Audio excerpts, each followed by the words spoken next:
mahkota dunia kan ku letakkan. Semua pujian manusia tak ku hiraukan, karena tak ada satupun yang dapat gantikan. Hanya Kau yang kudus dan hanya Kau terbesar. Kau yang layak, Kau yang layak, Kau yang layak disembah. Kau yang layak, Kau yang layak, Kau yang layak disembah.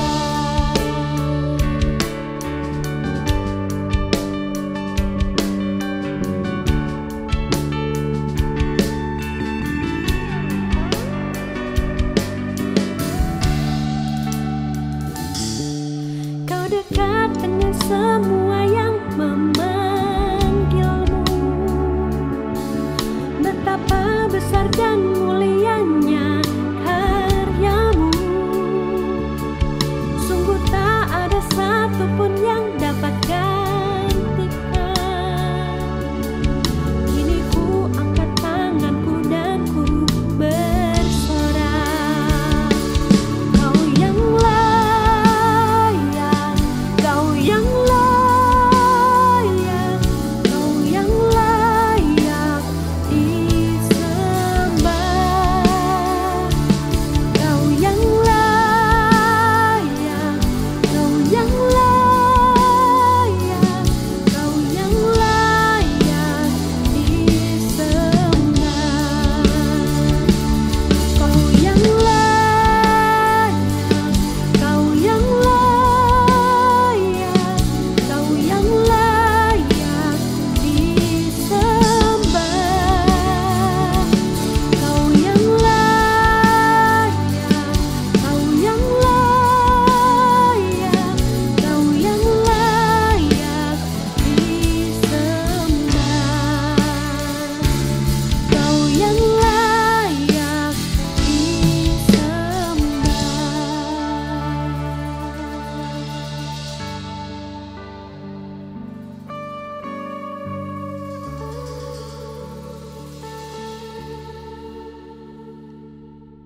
Shalom, sahabat umat Tuhan, teman-teman semua.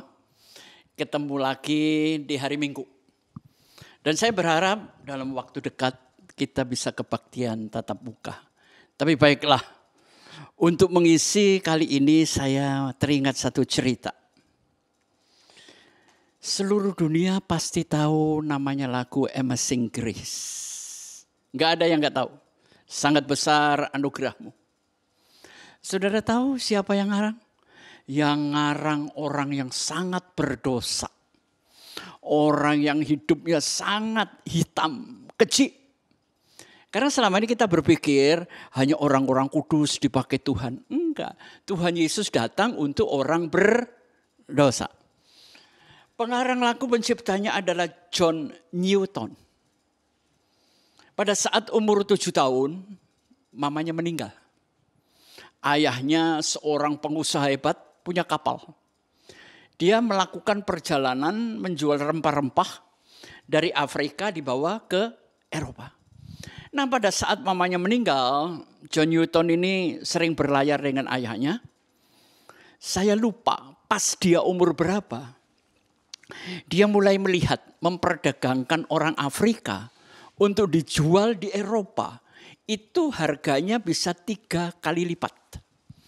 Dan disitulah John Newton yang sangat muda ini mencari budak-budak laki-laki perempuan, terus diangkut ke Eropa lewat kapal ayahnya. Saudara bayangkan, kapasitas untuk orang-orang masuk di ruangan itu, kapal zaman dulu ya, masih sama layar sama dayung, belum ada mesin. Hanya memuat 400 budak kulit hitam. Tapi John Newton ini kurang ajar. Dimasuki 650 budak. Jadi biasanya orang yang keluar dari situ, kalau masih keluar cacat bagus. Biasanya mati. Karena berdesak-desakan, maaf kata, bau kotoran, bau muntah semuanya terjadi. Dan sampai di Eropa, John Newton menjual dengan harga 3-4 kali lipat. John Newton yang sangat muda ini kaya raya.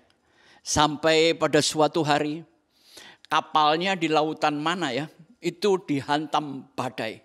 Itu untuk pertama kalinya.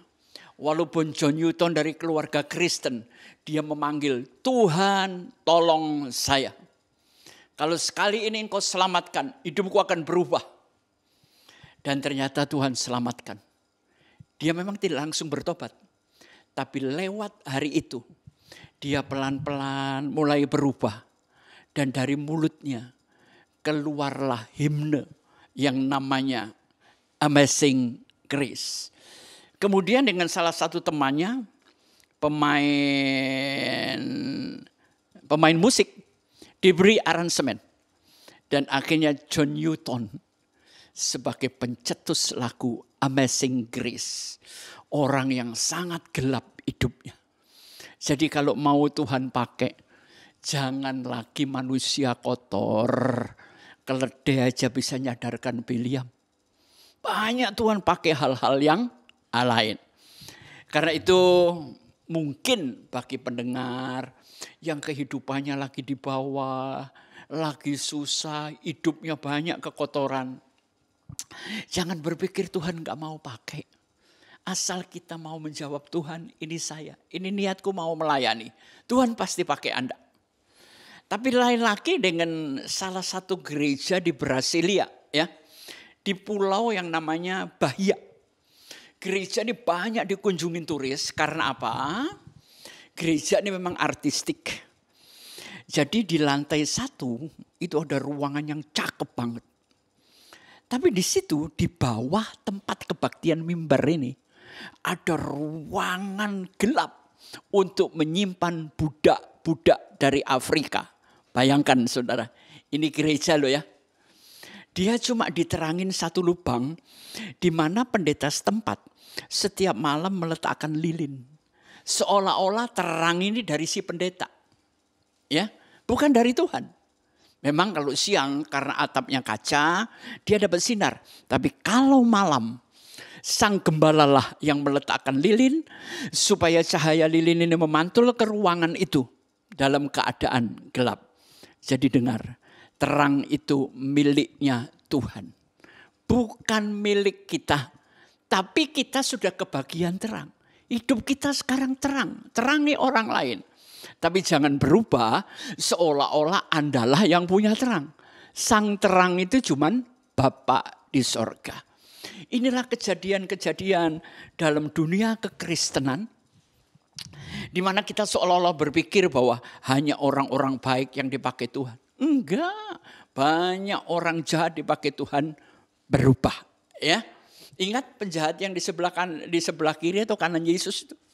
Dia cuma berdoa, Tuhan ingatlah akan aku. Dan Yesus menjawab, hari ini juga engkau ada di sorga. Duh, kok bisa ya? Dipaku, disiksa. Kok Yesus bilang hari ini juga engkau ada di sorga? Ini ngomong apa sih? Maksudnya gini, dalam keadaan sesulit apapun hidupmu, kalau engkau bicara dengan dekat bersama Yesus, engkau ingat akan Yesus, di tengah kesulitan, hatimu tetap suasana surga. Sekarang saya mau tanya, sebutkan satu orang yang pernah melihat wajah Yesus dalam jarak beberapa sentimeter. Ini di ruangan ini ada yang tahu? Siapa? Ayo. Oke, saya kasih tahu supaya nggak lama-lama. Simon Kirine. Dia mengambil alih ya salib itu dari pundak Yesus ke pundak dia, walaupun ditolong oleh tentara. Berarti dia sangat mepet dengan wajah Yesus. Padahal tujuannya bukan untuk memindahkan itu, dia mau ibadah. Tapi dia tahu ada orang lain menderita. Kalau kita kan lebih mementingkan ibadah daripada kepedulian, benar nggak? Ayo. Jadi makanya di sini kita melihat sekali lagi Tuhan akan pakai siapa saja. Jangan pernah putus asa. Nah, Hari ini Pak Pengki mau ngomong apa? Ya, ini berdasarkan firman Tuhan, tapi pengetahuannya cukup banyak. Natal bulan depan ya, Desember kan? Saudara, tanggal 31 adalah akhir tahun. Semua orang merayakan akhir tahun, tapi saya ingatkan Anda, bukan akhir tahunnya yang penting, tapi bagaimana Anda mengakhiri tahun ini dengan hidupmu. Ya, bukan merayakan akhir tahun. Semua agama merayakan akhir tahun, tapi pertanyaan kita, bagaimana saya dan jemaat Tuhan GPI Rem mengakhiri tahun ini lewat kehidupanmu? Nanti dievaluasi ya, ini penting. Baik, beberapa waktu yang lalu saya beberapa kali memang diminta untuk melayani seminar. Makanya temanya gini, when a man loves a woman. Saat laki-laki mencintai perempuan. Ini ada lagunya yang enak, tahun 79 dinyanyikan oleh penyanyi negro Percy Sledge. Kalau Anda bisa mendapatkan CD-nya, lagu ini enak banget. Nanti kalau seandainya saya membawakan tema ini waktu tatap muka, pasti lagunya Percy Sledge saya putar, saudara. When a man loves a woman. Jadi gini, jatuh cinta itu gampang kok. Tapi membangun cinta itu susah. Jatuh cinta itu bisa karena kepleset kok. Iya kan? Banyak hal. Tapi membangun cinta itu enggak mudah. Nah, hari ini saya coba mengingatkan semua tentang perkawinan di Kana. Tapi ayat ini enggak saya baca. Enggak saya baca, kita semua sudah hafal. Nanti saya jelaskan per ayat. Tapi saya ingin membacakan ayat yang jarang dibaca orang ya. Kejadian 23 ayat 1 sampai 3. Temanya begini. Sara mati dan dikuburkan. Sara hidup 127 tahun lamanya. Itulah umur Sara. Kemudian matilah Sara di Kiryat Arba, yaitu Hebron, di tanah Kanaan. Lalu Abraham datang meratapi dan menangisinya. Sesudah itu Abraham bangkit dan meninggalkan istrinya yang mati itu. Saudara, orang biasanya gini, kalau Anda umur 20 tahun, Anda menikah pasti sama orang 18 tahun. Umur Anda 30 tahun, Anda cari perempuan 27 tahun. Umur Anda 40 tahun, pasti cari yang 35 tahun. Tapi kalau umurmu di atas 50, Anda akan cari perempuan yang usianya minim beda 20 tahun. Silahkan selidiki. Ya, itu ada di mana-mana. Ini enggak tahu gejala kejiwaan atau apa ya.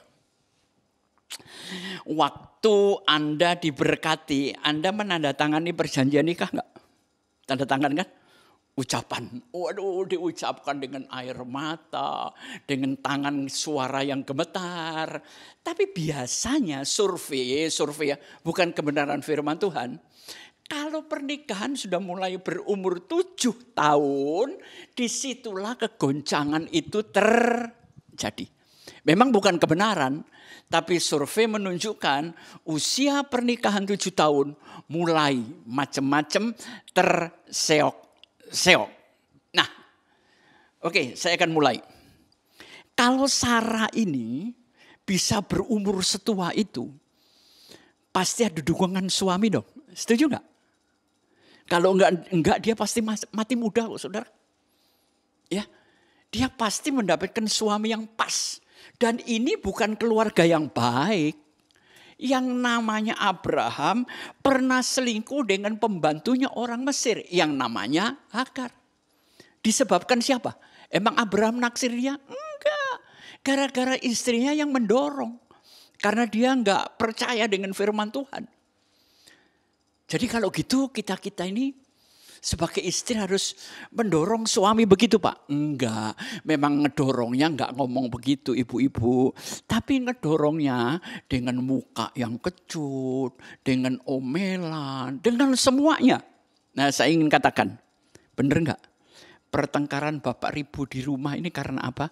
Nada suara. Ngomel terus, tapi nanti banyak hal yang ingin saya ungkapkan. Ya. Tapi saya ingin mengetengahkan satu hal. Kalau umur Sarah 127 tahun, katakanlah dia dan Abraham beda 5 tahun aja lah. Ya. Berarti umur Abraham berapa? 132. Ya kan? Sekarang bayangkan, di akhir hidupnya Abraham masih dicintai dan mencintai. Ini loh. Yang namanya hidup itu sampai akhir hidup harus tetap punya rasa mencintai dan dicintai. Biasanya saya lihat bapak atau ibu ngomong begini, alah sudah menikah 40 tahun Pak kayak saudara. Itu nggak boleh. Ntar saudaramu jadi istri suamimu. Iya kan? Istri tetap istri, saudara tetap saudara. Jadi kesimpulan ayat ini saya cuma ingin satu hal aja. Sebelum saya nanti berlanjut, di usia akhir hidupmu, adakah rasa itu dicintai dan tetap mencintai? Saya tadi ngomongkan memelihara cinta itu gak gampang. Oke, sekarang saya coba lari ke perkawinan di Kana. Suka wine gak? Suka kan? Wine Kana itu enak banget. Dan harganya enggak mahal Bapak Ibu. Biasanya teman-teman borong banyak itu.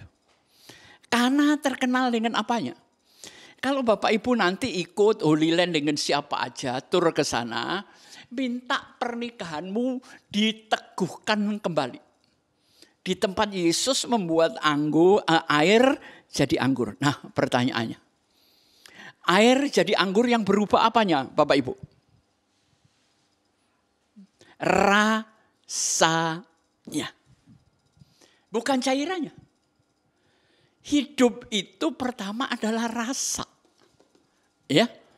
Bayangin Anda pesanan makanan tapi rasanya enggak enak. Marah kan? Sekarang banyak orang itu hidup tetap satu rumah. Tapi rasa sudah tidak ada. Jadi rasa ini penting sekali. Saudara, zaman dulu kalau orang menikah itu nggak bisa telepon hotel, pesan catering 300 orang, nggak bisa, ya. Jadi harus direncanakan, masak sendiri dibantu teman-teman. Kalau misalnya tamunya 250, dia pasti bikin makanan anggur sekitar yang minim 300 orang. Tapi ternyata Bapak Ibu, waktu pesta loh ya, bukan menjalani pernikahan. Ini baru pestanya. Belum selesai anggurnya habis. Nah gimana? Apakah rasa di dalam rumah tangga saudara sudah habis? Bapak Ibu, penyakit sekarang adalah penyakit selingkuh. Perselingkuhan dapat dilakukan oleh siapapun dalam hubungan apapun. Misalnya gini, saudara kenal orang itu sudah lama, biasa-biasa aja Kak. Katanya penyanyi mulanya biasa saja. Tapi tahu-tahu enggak kenapa hari itu bisa klik saudara. Mulai muncul rasa demen. Dan itu tiba-tiba. Kita bergaul 10 tahun gak ada apa-apa kok. Tahu-tahu hari Kamis sore itu ngeklik. Wah, kok jadinya gua ngelihat laki ini beda ya. Cewek ini beda. Dan itu biasanya terjadi. Sekarang pertanyaan saya, enak mana? Punya istri ibu rumah tangga atau punya istri wanita karir? Gimana? Suka yang mana? Karena sekarang orang gak perlu tulang rusuk Bu, perlu tulang punggung. Bisa menghidupi keluarga. Kalau Anda suka ibu rumah tangga, kasusnya lain. Tapi kalau Anda suka wanita karier, kasusnya juga lain. Ya. Yang kedua, perselingkuhan itu tidak memecahkan masalah, tapi justru menciptakan masalah. Ya. Di dalam seminar itu saya bertanya, laki-laki yang berhasil menurut kamu gimana? Setelah terjadi perdebatan, saya cuma ngomong begini. Laki-laki yang berhasil itu adalah laki-laki yang menghasilkan uang lebih banyak daripada jumlah yang dapat dibelanjakan pasangannya. Ya, misalnya Anda, istrimu royal belanja, sebulan bisa 15 juta. Anda adalah laki-laki sukses kalau penghasilanmu 30 sampai 40 juta. Ini bukan kebenaran ya. Tapi pendapat dunia modern sekarang itu seperti itu. Nah, kalau laki-laki yang berhasil seperti itu, sekarang pertanyaannya, kalau perempuan yang berhasil gimana Pak Pengki? Ya perempuan yang berhasil mendapatkan laki-laki itu. Ya kan? Nah, di sini saya akan mulai. Kenapa perempuan berselingkuh, laki-laki juga berselingkuh. Tapi penyebabnya beda. Saya akan bahas perempuan dulu. Banyak perempuan itu berselingkuh karena faktor kesepian. Kesepian itu bukan karena bapak enggak pernah ada di rumah. Enggak. Ada dan hadir itu beda. Fisiknya ada, tapi aura, suasana, hatinya tidak hadir. Tapi kalau Anda selalu hadir, Anda ada. Misalnya bapak marketing ke Kalimantan, ke Papua. Tapi karena istri itu hadir terus, Anda merasakan adanya sang istri. Ya, hati-hati perempuan karena kesepian. Yang kedua, perempuan seringkali berselingkuh karena apa? Faktor komunikasi yang nggak pernah cocok.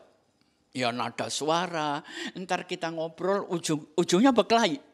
Ya sering nggak? Tapi kalau Anda berkelahi ujungnya nggak pernah bercanda kan? Ya. Faktor komunikasi. Anda harus belajar tentang laki-laki dan Anda harus belajar tentang perempuan. Yang ketiga, perempuan melakukan itu karena apa? Merasa tidak cukup diinginkan oleh pasangannya. Tidak cukup diinginkan. Ya, gue sekarang sudah nggak menarik lagi. Ya. Keempat, wanita melakukan itu karena merasa kurang dihargai. Ya, apakah suami ibu sering menyebutkan nama perempuan tertentu kalau ngobrol? Ya, hati-hati. Kurang dihargai itu menyebabkan seseorang tidak puas. Atau yang kelima, maaf, hilangnya gairah diranjang. Ya, ini menjadi salah satu penyebab. Saya nggak akan mengupas panjang karena di sini masih ada faktor agama. Nggak boleh saya kupas. Tapi kalau di dalam seminar sekuler, saya akan kupas tuntas Bapak Ibu. Ya. Yang keenam, banyak orang itu melakukan hal itu karena apa? Pelarian dari sebuah rutinitas. Udah jenuh, bosan, ini aja, duit belanja nggak pernah cukup. Nah ini faktor. Yang dicari perempuan terhadap laki-laki itu apa? Cuman satu kata, sumber daya. Wanita itu cuma mencari sumber daya. Ya. Kalau seandainya Anda umur 30 tahun, terus ada orang kaya raya, naksir Anda umur 80 kira-kira. Tapi mobilnya sederet, mewah. Kartu kredit nggak pakai limit. Kalau ibu mau belanja kan telepon dulu sama suami. Limitnya berapa mas? Udah kelewatan limit, goblok. Kan gitu kan. Ini udah nggak pakai limit. Dan yang terakhir, itu semua terjadi karena kesempatan hadir pada saat yang tepat itu nggak ada. Misalnya begini ya. Saat ini saya butuh pinjam uang Anda 1 juta. Butuh banget. Anda gak kasih walaupun Anda ada. Karena Anda takut saya gak bayar. Tapi seminggu kemudian Anda merasa gak enak. Oke Pak Pengki ini saya ada saya kasih 1 juta. Tapi pada saat itu uang saya sudah 50 juta. Gak ada kurangnya. Jadi hadir pada saat yang tepat di samping pasangan Anda. Itu menyebabkan rumah tangga lebih terjamin. Saya mau tanya ya, Mas, Bapak, Ibu, Mbak Yu, Anda menikah ini untuk apa? Ya habis Pak, satu kampung nikah semua. Ya, saya udah perawan tua. Nah, kalau ada orang ngomong perawan tua, jawabannya begini, lu lihat ya, gua walaupun sudah tua masih perawan, berarti gua bisa menjaga kesucian, oke? Putar balikkan aja kalimat itu. Jangan, perempuan tua lewat, kamu marah. Jangan. Justru Anda tetap bisa menjaga keperawanan. Gini ya, kalau saya mau bicara soal kegadisan, saya mau tanya. Coba tolong lihat meteran listrik Anda. Apa yang Anda lihat? Ada pembungkus plastik kotak, ada angka, ada jarum. Ya kan? Sekarang tolong lihat ke depan meteran air.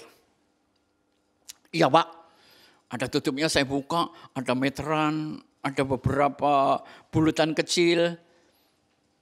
Tapi Anda lupa satu hal. Meteran listrik sama meteran air pasti ada segel. Dan kalau segel itu rusak, Anda akan dituntut oleh PAM dan PLN. Bayarnya gede banget. Nah, kegadisan atau keperawanan itu adalah soal segel. Ya. Jadi kalau segelnya rusak Tuhan marah. Gitu aja. Cuma kayaknya sekarang ya orang tidak mementingkan hal itu. Jangan saudara. Ya. Nah sekarang saya berpindah. Kalau tadi kenapa wanita melakukan hal itu. Sekarang kenapa laki-laki Pak Pengki melakukan hal itu. Saya mau kembali ke Adam dan Hawa dulu ya. Yang diciptakan pertama siapa? Adam ya. Adam dibuat dari debu tanah. Ditiupkan nafas Allah, jadilah Adam. Terus kalau Hawa diambil dari mana? Bukan dari debu tanah loh. Dia diambil dari tulang rusuk Adam. Terus ada anak muda nanya gini, sampai hari ini saya juga sulit jawab. Pak, terus kalau ada orang menikah, itu kan dapat tulang rusuknya. Terus dia cerai, dapat nikah lagi, itu tulang rusuk siapa Pak? Mumet enggak saya jawab? Sampai hari ini saya enggak bisa jawab. Iya kan? Belum bisa jawab. Jadi tulang rusuk sambungan ini rusuknya siapa? Tapi ibu-ibu maaf ya, perhatikan. Lalu Tuhan mengambil manusia itu dan menempatkannya di Taman Eden. Siapa manusia itu? Adam. Loh, Hawa bukan manusia. Bukan. Dia cuma sekedar tulang. Ya, ini Alkitab yang ngomong bukan saya. Ibu-ibu jangan marah, maki saya jangan. Ya. Tapi biasanya yang suka tulang apa Ibu? Ya, bangsa saya itu yang kaum saya yang suka tulang itu apa? Ya, itu kalau makan di makanan Manado kan makan RW ya. Jadi itulah. Jadi perempuan ini tulang, makanya jangan berlaku. Anda potongan tulang. Tapi lakinya ini ya ponakannya RW itu tadi Bu. Ya. Nah baik. Banyak laki-laki berselingkuh. Faktor yang pertama adalah nafsu. Nafsu sangat memegang. Sebenarnya banyak yang ingin saya ceritakan tapi karena YouTube saya nggak berani saudara untuk menceritakan. Yang kedua, kenapa rumah tangga selalu hancur karena faktor orang ketiga? Karena hilangnya ketertarikan. Ya, hilangnya ketertarikan. Makanya ibu-ibu jaga penampilan. Waktu itu menikah pinggangmu 37. Sekarang sudah 173. Nah ini hilangnya ketertarikan. Dulu ngomongnya lembut, sekarang bentak-bentak, ngomel. Ya kan? Ada banyak kisah cerita lain. Yang ketiga, ini maaflah ngomong, karena masalah seksual tadi. Ya, suami menuntut itu, menuntut ini dan sebagainya. Ini ada cerita teman saya. Pendeta juga Bu ngomong gini, Pak Pengki, saya ini kalau lagi berhubungan sama istri, saya berdoa dulu. Selesai juga berdoa, saya syok, saya mikir. Walah kalau sembahyang dulu kan setrumnya hilang bos. Oh, namanya Pengki ya nanyanya ya manusiawi, iya kan. Ya entah saya bisa mempercaya atau tidak, tapi itulah dia ngomong begitu. Ya. Yang ketiga, laki-laki itu selingkuh karena apa? Karena nggak punya waktu, terlalu sibuk. Ya, hati-hati, jangan sampai dunia kesibukan yang menghasilkan uang, malah ujungnya menghasilkan penyakit. Nanti duit hasil semuanya, sudah masuk rumah sakit, badan sakit, anak hancur, keluarga hancur. Ya, ini 5 dan 6 ini dengarkan baik-baik, yang sudah berumah tangga. Perselingkuhan laki-laki itu disebabkan karena godaan agresif perempuan lain. Oke? Ini banyak laki-laki nih, lagi dengerin saya di ruang produksi ini. Karena ada godaan agresif dari perempuan lain. Cuman kalau itu baru faktor sebelah kiri. Faktor sebelah kanannya apa? Kurangnya godaan agresif dari pasangan Anda. Setuju? Oh, ini manggut-manggut semua. Godaan agresif dari perempuan lain santer, godaan agresif dari istri sendiri sekarang enggak ada.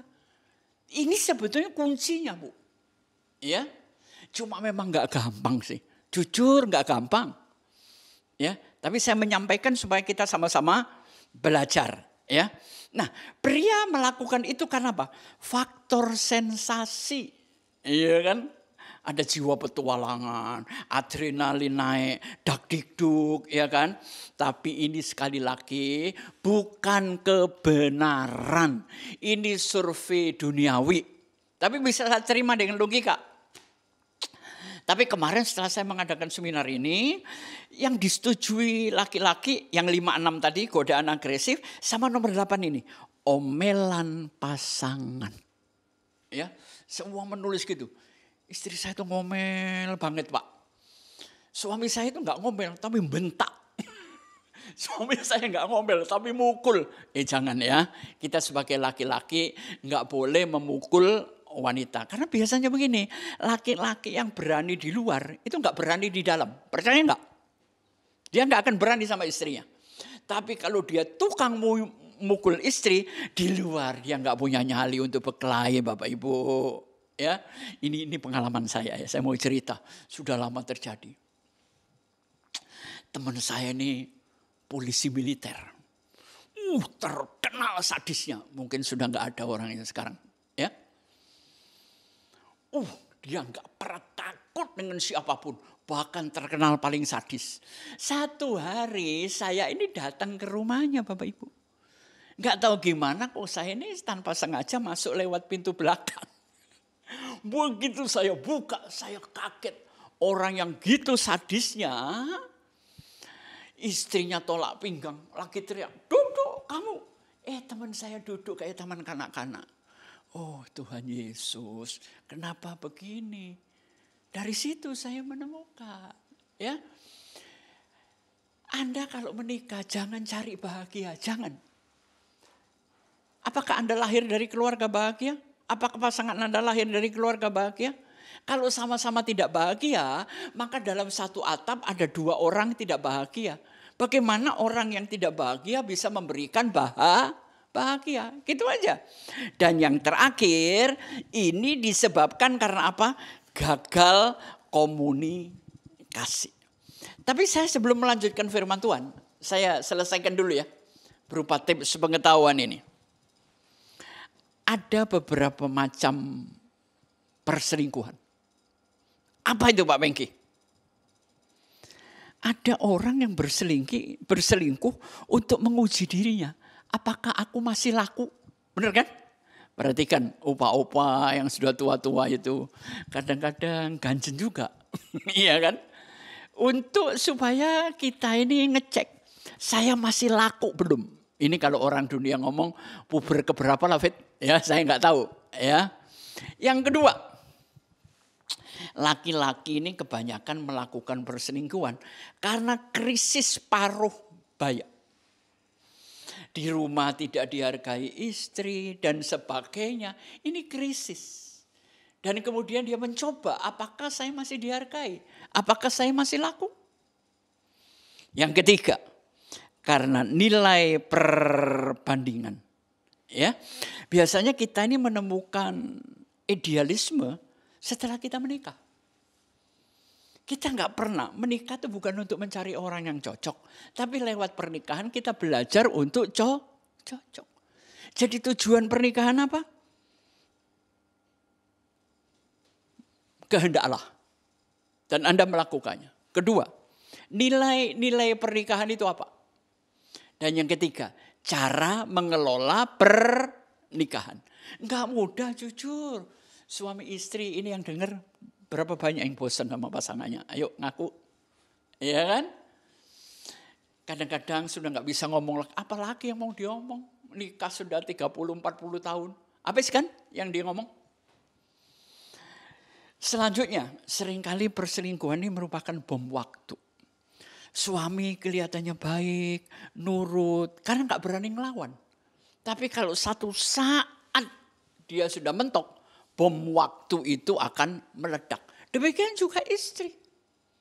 Begitu ketemu yang cocok, mau melindungi dan sebagainya, dia nekat. Nah, wanita kalau selingkuh itu lebih berbahaya dari laki. Karena apa? Saya perhatikan wanita-wanita yang berselingkuh ini memberikan hidup dan hatinya.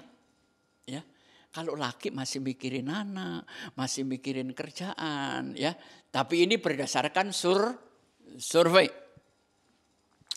Tapi banyak juga perselingkuhan yang disebabkan oleh faktor apa? Balas dendam. Oh, ini mengerikan kalau sudah balas dendam, ya. Makanya hidup itu saling memaafkan, bukan saling menyakiti. Tinggal 2 poin lagi. Biasanya perselingkuhan ini dimulai dari teman curhat. Makanya konseling itu bahaya, ya. Kan pendeta kalau konseling kan ya ngomongnya halus karena belum jadi suami. Ya. Jadi curhat itu, konseling itu bahaya juga. Ya, kalau enggak sama-sama jenis. Dan yang terakhir, biasanya perselingkuhan itu terjadi apa? Tanpa sengaja. Ya. Papasan temen lama. Ketemu lagi. Enggak sengaja loh.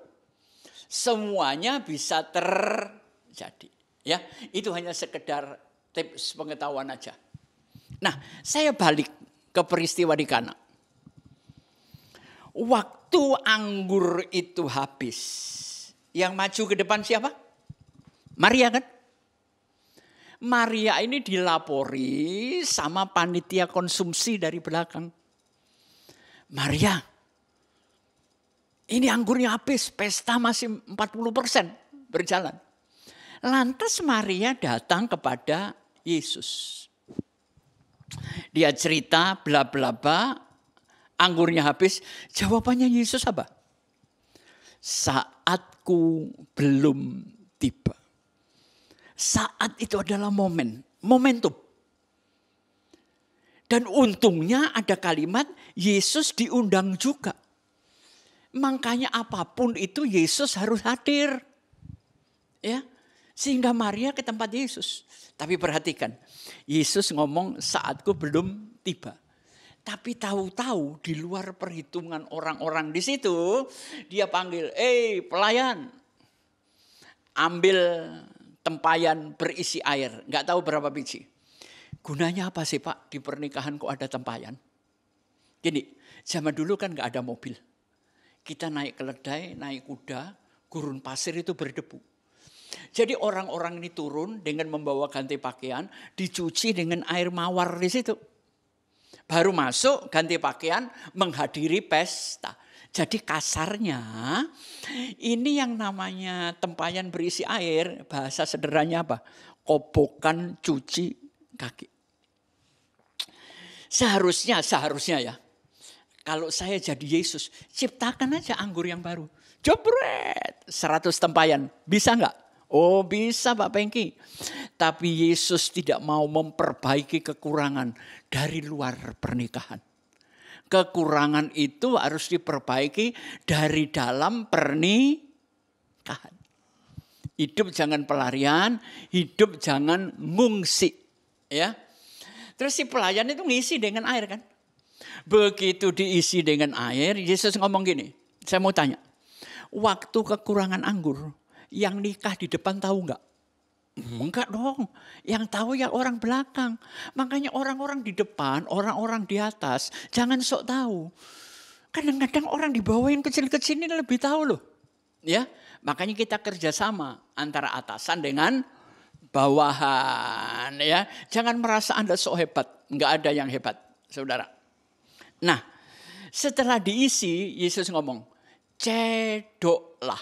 Sampai di sini saya mau ngajak Anda mendramatisir sedikit ya. Dicedok kan? Bawalah ke mempelai. Waktu dicicipin, rasa anggur lebih manis enggak? Lebih baik.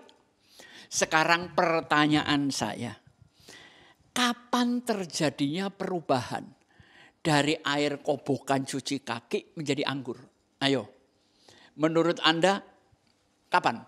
Waktu dicedok? Waktu diminum atau waktu proses melangkah ke depan? Iya kan? Mana? Saudara, proses mujizat bukan urusan saya dan Anda.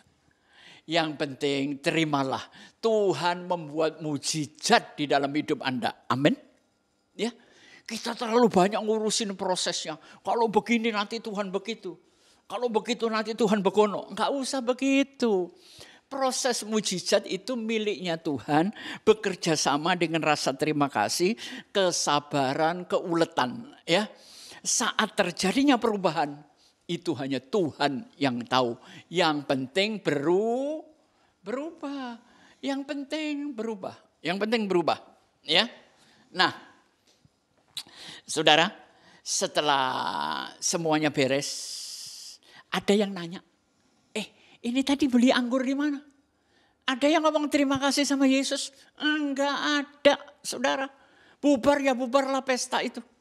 Orang kalau sudah dalam keadaan sukacita, euforia, lupa bahwa semua kesulitan yang menyelesaikan adalah Yesus. Demikian juga saat ini. Kalau Yesus engkau hadirkan dalam hidupmu, engkau mau diproses oleh Tuhan, pasti mujizat itu terjadi sesuai dengan kebutuhan. Di situ nggak ada orang yang perlu disembuhkan.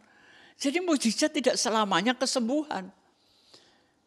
Yesus melengkapi kekurangan, kelemahan pribadi Anda. Itu juga sudah sebuah mujizat. Yesus melengkapi kekurangan gereja kami. Ya, apa ketidaklengkapan gereja kami itu pun sebuah mujizat. Jadi waktu pasangan Anda berubah, kapan dan bagaimana, saudara nggak usah repot. Yang penting percayalah, Tuhan sedang mengubah suamimu, Tuhan sedang mengubah istrimu, Tuhan sedang mengubah anak-anakmu. Nggak ada yang aneh kok. Kenapa mujizat yang pertama bukan mujizat kesembuhan? Mujizat pertama justru terjadi di tengah keluarga. Kenapa bukan orang mati bangkit? Bagi Yesus, keluarga itu mahal sekali. Keluarga itu berharga di mata Tuhan. Ya, jadi hati-hati. Mujizat terbesar kalau rasa cinta mencintai, rasa maaf memaafkan, itu terjadi di tengah keluarga Anda. Makanya saran saya, kalau Anda lagi ribut suami istri, jangan istri ngomong, suami ngomong. Nanti nggak ada yang dengar, malah kucing Anda nengok kiri kanan kena vertigo. Jadi kalau berkelahi itu Bapak Ibu ya gantian, ayo suruh ngomong dulu 5 menit. Sudah kelar, sekarang gua ngomong ya. Nah itu nangkep semuanya ya. Jangan rumah tangga itu kan asah, asih, asuh. Suami istri itu saling menuntun, bukan saling menuntut. Ya. Ya namanya pernikahan sudah lama, ya. Istri jadi gendut, suami jadi reot. Ya memang itu proses alami, ya. Jangan selalu menuntut yang sempurna. Kita bukan 50 tahun yang lalu, kita bukan 30 tahun yang lalu. Intinya apa? Kalau fisik kita turun, kebijaksanaan naik, iman kita naik. Fisik boleh turun.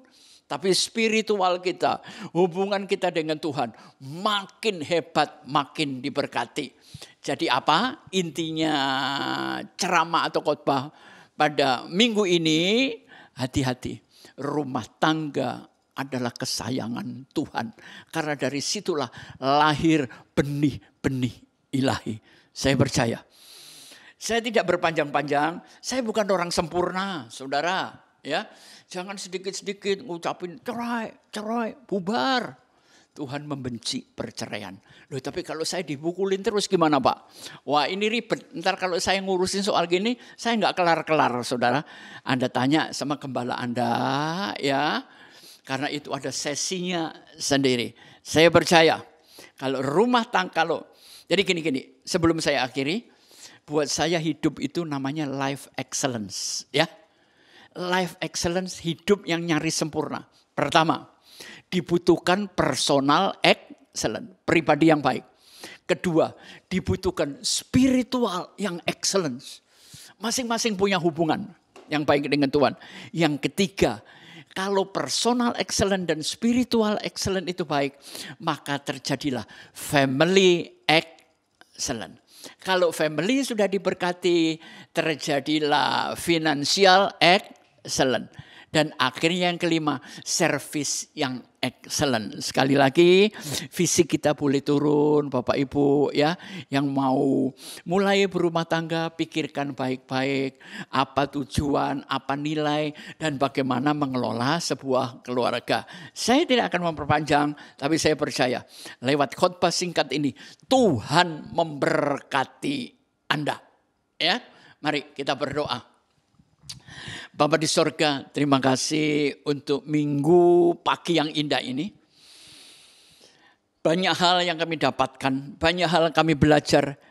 Kami bukan orang sempurna. Kami tidak mungkin bisa mencintai orang secara sempurna. Ya, tapi hiduplah menuju kepada kesempurnaan. Kami tidak mungkin mendapatkan orang sempurna. Tapi orang yang tidak sempurna pasangan kita cintai dengan cara yang sempurna. Dan kita cintai dengan cinta yang sempurna. Itu bukan berarti mudah. Sekali lagi tidak mudah. Ada konflik, ada rasa-rasa yang sudah jadi hambar. Awal pernikahan begitu hangat. Hidup itu butuh sebuah kehangatan lewat kalimat, lewat sentuhan, lewat kasih sayang. Hamba berdoa untuk semua keluarga GBI-REM, Tuhan Engkau memberkatinya. Hamba berdoa untuk semua pendengar YouTube ini, Tuhan memberkati pasangan kami, anak-anak kami. Hamba-Mu boleh selesai, tapi Tuhan tidak pernah selesai dengan kami.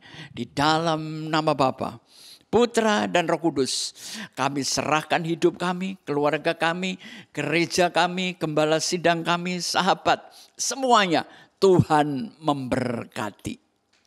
Amin.